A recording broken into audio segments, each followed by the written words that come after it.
that you asked at the bottom of 118. You asked, why does it say, right? V'sham navtecha b'ira kimei olam shana kamaniyot va'over Hashem minchat Yehuda v'Yerushalayim. What is the idea of Yehuda and Yerushalayim? So Yerushalayim we understand, that's the temple, right? But what's the idea of Yehuda? So I saw two different answers, which are they're kind of related to each other. The first one is that the Yehuda over here is not referring to the place Yehuda. It's talking about Nachshon ben Aminadav. Does anybody remember what he did? Anybody remember Nachshon? Nachshon was the one who jumped into the sea, right, in order to make the sea split, right, and showed his complete and absolute belief in God. And it says that the water came up to his chin, and it was like do or die. And at that point, the water split, and then everybody could go in. The Red Sea, everyone could go in, and they could be saved. So the first explanation was that it says Va'ova Lashem Minchat Yehuda Yerushalayim, that the offering of Yehuda, right, the ultimate offering of all, is to give up your life, or at least to be prepared to give up your life, right? So it says Va'ova Lashem Minchat Yehuda Yerushalayim. Yerushalayim is talking about the temple and giving up the sacrifices in the temple. So that's one explanation, right? That it's talking about the concept of being prepared to give up your life. Right, the sacrifice, to sacrifice your life for God. The other explanation is the Aval Hashem Minchat Yehuda Yerushalayim. You know, after the death of King Solomon, the kingdom of Israel was split into two, and there was Yehuda, and there was Yisrael. Right, and the kingdom of Israel and the kingdom of Judah, and they're two different things. So that was it was a very difficult time for the Jewish people. It was a time of disunity. Right, so the idea over here is the idea of Minchat Yerushalayim, Minchat Yehuda Yerushalayim. That it's like making oblique reference. It's actually a pasuk that comes at, I think, at the end of Malachi, and it's talking about in Hashem in the future. Everything is going to be united back again, which means to want the temple. It's not enough just to want the temple. The temple is going to come together with the unity of the Jewish people. How are we going to bring about the building of the temple? The only way to do it is by unifying. Right, which means that don't look at me like that. The only way that we can bring about, significantly bring about the possibility of building the temple is by everybody disregarding the differences that exist amongst us and just trying to work together in some form or another in order to bring about the Messianic era. What is that line though? Which? For that unity. Unity. I think first of all, unity is the idea of not looking at other people, what other people are doing, and saying what they're doing is wrong and what I'm doing is right. Let's start with that. I think that, seriously, we have an awful lot of different groups inside of the Frum world. We've got an awful lot of different groups, right? The idea over here is to unite together. Here, Moshe mentioned a very famous idea that when somebody once came and asked one of the rabbis why are there so many different kinds of Jews, so he said, go ask the Tsar. Go to the Tsar and ask him why there's so many different kinds of people in the army. In the army you've got the Air Force, and you've got the Navy, and you've got the land forces, and inside of each one you've got different groups and different sections, different battalions, right? And so he said, but you need them all, right? Because if you don't have one, if you're missing one thing, then it means that there's going to be a gap somewhere. You need to have every single kind of a department over there. And it's the same by us as well, right? That everybody needs to worship God according to their avodah, right? What's good for them. So, some people need the approach of Breslev, some people need the approach of Chabad, some people need the approach of Chassidut or Sfardim or Yemenite. You name it, doesn't matter, right? We're talking about observant Jews. I mean, you know what? Let's start getting unity amongst the Orthodox, right? And then let's seriously, it's like I'm always bothered. There's a very famous story they tell that once somebody came to Rabbi Yaakov Kamenetsky, who was one of the great leaders of American Jewry from a couple of generations ago. Actually, he only died 30 years ago, but this is going back into Eastern Europe, but he'd been given too much money change by a non-Jew, and he wanted to know whether he was obligated to give the money back. Right? So again, inside of the Shulchan Aruch, if a non-Jew makes a mistake, financially they make a mistake, then there's no obligation to give the money back. There is an obligation, whatever. Rabbi Yaakov Kamenetsky looks at this guy and he says to him, tell me, he says, he says, do you keep every single halacha, every single mitzvah to the nth degree? So the fellow says, well, no. So he says, so why are you starting with this one? There are more important mitzvahs to worry about, right? Why is this the one that you decided that you're going to start with? And I think it's something that we need to apply to ourselves. You know, we're very good at blaming everybody else for why everything is going wrong, right? It's always somebody else's fault. It's that group's fault, and it's that group's fault. But it can't be my fault. And I think the concept of unity is people getting up and saying, okay, listen, we're different, but we're different for a reason, and let's join together and let's unite in trying to bring the Mashiach and to build the temple. What's going to be when the Mashiach comes? I don't know. Are we gonna be one homogeneous group, pretty much uniform, or are we going to retain our different identities, depending on which kind of ethnic backgrounds we're coming from? I don't know. Mitzvah Hashem, we'll find out. If you people would just do tshuva, right?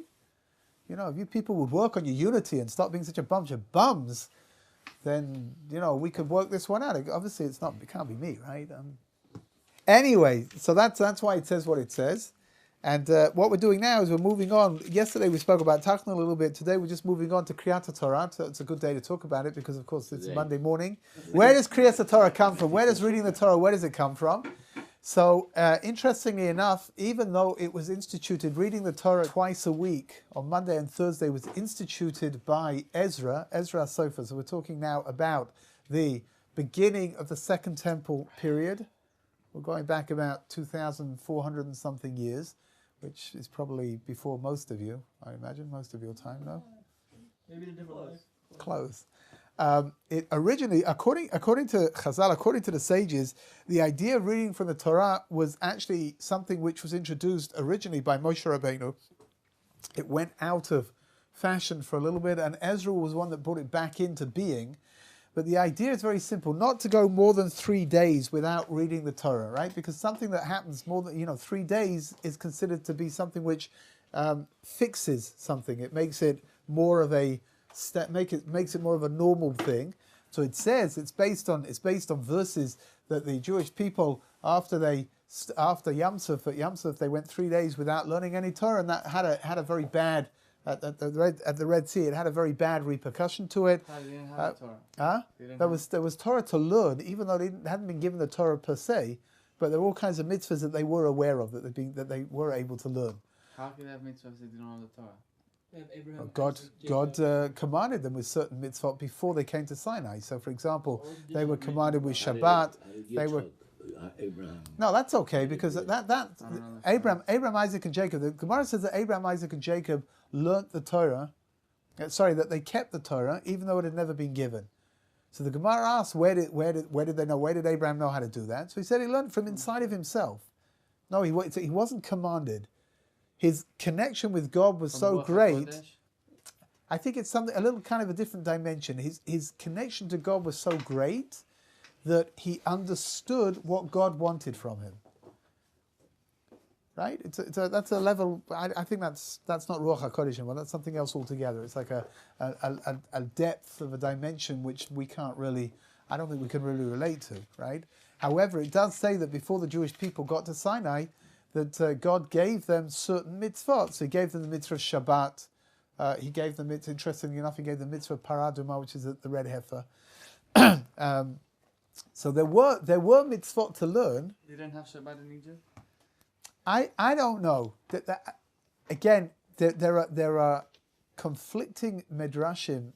Some suggest that there was some semblance of Shabbat over there in Mitzrayim, and some suggesting that they didn't really keep anything at all over there in Mitzrayim, except for certain things. They didn't change their language, they didn't change their names, and they didn't change the clothing the style of clothing that they wore. But it seems that they weren't really doing very much more than that. So I don't know. Was there some kind of I'm sure there was some kind of a commemoration, seventh day, right? Seventh day of the week. Something, but what it was, did it bear any resemblance to the Shabbat that we keep today? No, I don't think so. In all events, it was decided to read from the Torah on Mondays and Thursdays to make sure that you don't go 3 days without reading from the Torah. Right, so we read from the Torah on Shabbat, and then you've got Sunday, and then Monday we read from the Torah, and then Tuesday, Wednesday, and then Thursday we read from the Torah, and then Friday, and then Shabbat. So which means you're not going to go 3 days without reading the Shabbat, because that's got negative. It's going to have negative repercussions to it, right? And that's why we read on Monday and Thursday, and that's why we read this morning. For those of you that are in shul, you will be aware of the fact that we read from the Sefer Torah. It's much shorter on Mondays and Thursdays. You only call up 3 people, as opposed to on Shabbat, where you read an entire Torah portion. What's normally read on Mondays and Thursdays is just the first section, right? From what's called Rishon, the one that the Kohen is called up for, is normally enough to be able to call up 3 people to break it up into 3 different sections. You need to have a minimum of 3 verses, right? Which means each person's going to get called up for a minimum of 3 verses. If you've got, for example, a section, it does happen from time to time, where the first section, Rishon, has only got less than 9 verses inside of it, so they'll read more, right? It's not etched in stone that you just read Rishon. You read as much as needs to be read in order to fulfill the obligation. The first person who's called up to read the Torah is the Kohen. The second person who's called up to read the Torah is the Levi. The third person who's called up to read the Torah is the Yisrael. The Gemara says, very interesting, all of these things have been introduced in order to avoid, as much as possible, machlokes, disagreement, which means that we give honor to the Kohen, and then we give it to the Levi, and then we give it to the Yisrael. That way, everything is more organized. There's more of a framework to work inside of. Is there anybody here a Kohen? That's interesting. Yesterday, no one was a Kohen, but since then, nobody's changed. It's a mitzvah to give the Kohens their due respect. Yeah, That's why we give them. Yeah, it's a mitzvah. It's a mitzvah to give Kohen his due respect. That's why it's a mitzvah to give him the first aliyah. It's a mitzvah to ask him to lead the benching as well. Cohen is the one who did avodah in the temple. Yeah. Okay, so what is the Levi? The Levi, they wash their hands. Nowadays they wash their hands. In the temple, they had a pretty important job as well, actually. In the temple, the tribe of Levi, they did 2 things. They sang. They were famous for their musical abilities. And they were also the gods, right? Like an honor god that was there in the temple the whole time. That's for the function of the Levis. If you are familiar with where the Kohanim came from Shevet Levi as well. Which means Moshe and Aaron, their father was Amram. Amram comes from Levi. Aaron, who was chosen to be the Kohen, and his children and his descendants are the Kohanim, but they're also originating from Shevet Levi, which means that the Kohanim are really a kind of supercharged, turbocharged Levi. Is anybody here a Levi? So all Kohanim are descendants of Aaron? Well, kind of, Moshe in theory. And In theory. What's the pshat? The pshat is like this. That it says in the halacha, it says like this. That if somebody comes to an area, he comes to a new community, and he says that he's a Kohen, we believe him, even though he doesn't bring any proof. We're going to believe him, and the reason we believe him is not because we necessarily accept the fact that he's a Kohen, but simply because we'll just, for the sake of Shalom Bayit, that there shouldn't be machlokes, will accept the fact that somebody's a Kohen when he says that he's a Kohen. What's the repercussions over here are what? First of all, throughout history, certain people, somebody may have had a great-great-great-great-grandfather who decided that he was moving, and he decided that he wanted to be a little bit more important in the new community that he went to, and he decided he was going to be a Kohen. And now you've got generations worth of Kohanim who are not really Kohanim at all, right? But they don't know that because they've got no idea that that's what their great-great-great-great-grandfather did. Conversation starter. Yeah, are you really a Kohen, right? Which is why, interestingly enough, certain Kohanim are very careful to have a family tree which will prove that they go back to Aaron Kohen. That's called a Kohen Miuchas. Right, they have more schut than a regular Kohen? They don't. Interestingly enough, they don't have more schut than a regular Kohen. But there is one dimension of halacha. Yeah, sure. Family tree. Wow, no? 3,300 years. Yeah. I tell you, it's more than that. If you can trace your roots back to Aaron, you can get back to Adam Harishon. You're going back 57, 75. not just 3,300 years. You go on the whole way back. Which is, if there was somebody here who had a family tree that could take them back into some major personality. If you get to Rashi, Rashi was a direct descendant of David HaMelech, right? So he goes back to David HaMelech. So if anybody here is related to Rashi, that means that Lamaisi, you can go all the way back to the to Adam HaRishon, right? Back to the beginning, that's astonishing, right? It really is astonishing. Yeah. So the Kohanim, right?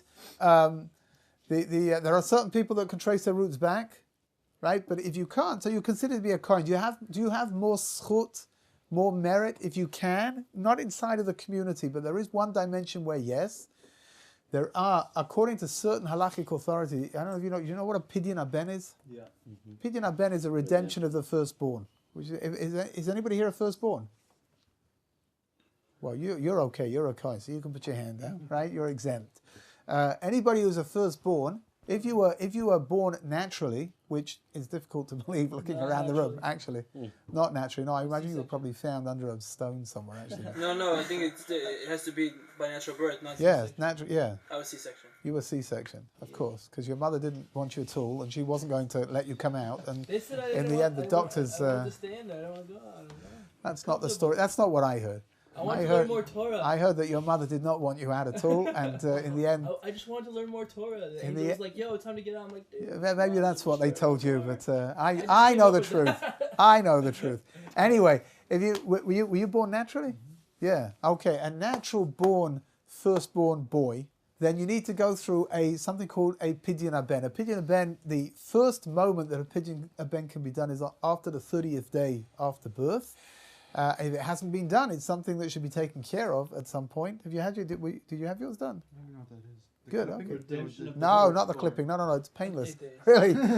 See the look of terror on his face. Hey, hey! I'm not so keen on this religion. Stop it. It's a redemption. Yeah. Speak to Rabbi Kaplan maybe. Rabbi Kaplan is a Kohen. It's a very simple, it's a very beautiful, actually, a very beautiful little ceremony. It's called Pidyon Haben. How do you spell that? T-H-A-T. P-I-D-Y-A-Y-O-N. This is an American education, I guess. He said, how do you spell that? And he said T-H-A-T. So Pidyon Haben. Pidyon is one word. Pidyon, P-I-D-Y-O-N. H-A. Haben. Right, which is a redemption of the firstborn. How about a Basilevian also? We'll get to the exemptions in a minute, but just let's work it out. What needs to be done when a child is 30 days old? So there's a ceremony. Really, the firstborn males were supposed to be dedicated to serving in the temple. Right after the sin of the golden calf, so it got taken away from the firstborn males and got given to Shevet Levi instead, to the Levites. However, It's only for Kohen? Again, the Kohanim and the Leviim, they're all coming from the same source. Yeah, no, pretty sure. For everybody? It's only for Yisrael, which means that if your father or your mother is a Kohen or a Levi, do you know if they are or they're not? No. They don't even know. Okay, they don't know either. So if your father or your mother is a Kohen or a Levi, if your mother, by your father. no, over here for Pidyon Haben, you're exempt. Are all the kids Kohanim or just the Bechor? No, here, the chance like this. If your father is a Kohen, then you're a Kohen. All the children are Kohanim. Mm-hmm. If your father is not a Kohen, or not a Levi, then the Pidyon Haben has to take place, the redemption of the firstborn, right? The firstborn child is not a Kohen. Well, if your mother is a Kohen or if your mother was a Levi, then you don't have a Pidyon Haben, right? Which means that there's... I just made it up. It sounded good, no? But I mean, like where does that come from? It comes from this residue of Kedusha that existed from Shevet Kohen. So even though the mother herself didn't work in the temple, if she was the daughter of a Kohen... To marry the non-Kohen. Well, she doesn't. I mean, you know what? It's true. She gives up her ability to eat truma, right? That's true. But I mean, nowadays, you know, that she's not really giving up anything. But what's happening over here is that her Kohanic or Levite status, because she is the daughter of a Kohen or a Levi, is enough to exempt her firstborn son from having a redemption. But If his son would his son for sure is going to need one, unless he gets married to Bas Cohen or a Bas Levi, right? How does this work? It's a very simple. It's a very simple ceremony. It's a very beautiful ceremony, which means that the Cohen redeems the parents redeem the child from the Cohen. The child is really supposed to be dedicated to working in the temple. The Cohen then asks the parents if they want their child back, or if they want it to be dedicated to the temple, and for the princely sum of 5 silver slaim, which is a certain kind of a coin. The transaction is made. The 5 slaim are given to the Kohen. The baby is given to the parents. The reason that I heard why a pidyon haben is only done for a first child is because if it had to be done for the rest of them, you'd probably just leave them with the Kohen and keep the money. It's only because the first one you don't realize, so you think, oh no, it's nice to have children. This is only doing temple time. Huh? even now. Well, the pidyon haben is applicable up to and including today. Again, what's the problem? The problem is like this: because the concept of kahuna, of being a priest, because the concept still exists, right? We still have kohanim today and leviim today and Yisraelim today. So the concept of having to redeem the child still exists as well, even though there's no temple, right? It's there. It's a very beautiful ceremony. Normally, when it's done with a baby, the baby is brought in on a silver tray, and it's like a bris without the pain. It really is. It's like it doesn't happen very often, because by the time you've worked out that firstborn children, very often they're C-sections, very often they're girls, very often their parents aren't kohanim or leviim, right? What does that mean though? If we are by an unnatural birth? It means you're unnatural. Supernatural? Unnatural. So the only people that have to do Have it you are looked in the mirror recently?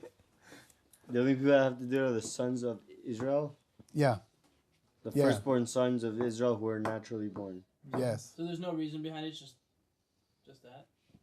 What do you mean? That's a pretty impressive reason, which means that this is normally before the sin of the golden calf, these firstborn sons were going to be the kohanim, right? Which is that's an incredible status to have, right?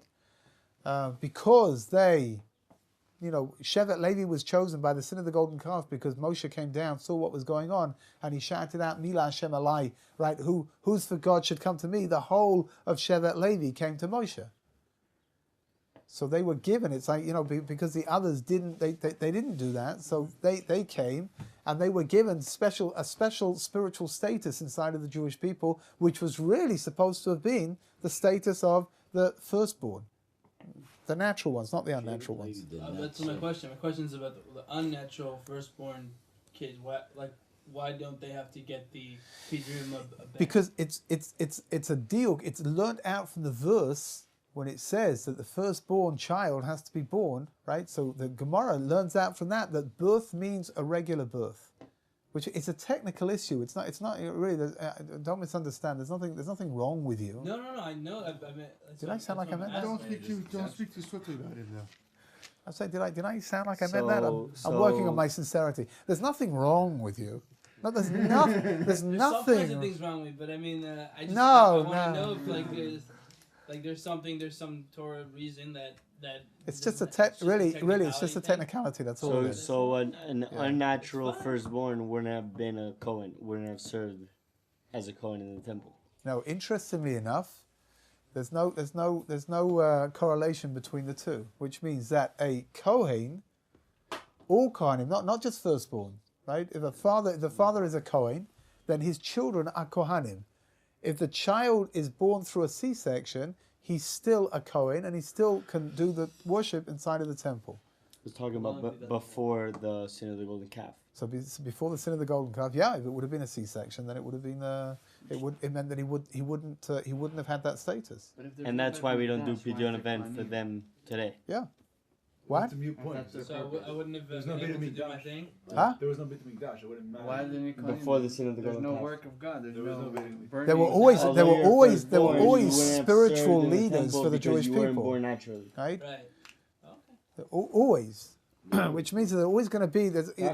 Judaism has always been like a pyramidical. It's got like a pyramidical hierarchy to it, which means that the masses are down on the lower levels, and then you've got the Levium, and then the Kohanim, and then the Kohen Gadol, right? And it's all worked out. You have the Levine from the time of Moshe by Egypt. From the time of Levi. But where does the Kohanim come in at that point? At that point, they were when God gave over the Kahuna at the inauguration of the Mishkan, which is the first time that you really need to have somebody running the service. It was given over to Aaron, right? Aaron and to his children. There, really. Yeah. The building of Mishkan, was that after the Chet or before the After the Chet. There's an very interesting disagreement. So if the Kohen started after the Chet, then how were they Kohanim firstborn before the Chet? Because the concept of there being a spiritual Designatee. Oh, thank you. A spiritual designatee in most families was always there, regardless of whether there was something to worship inside of or not.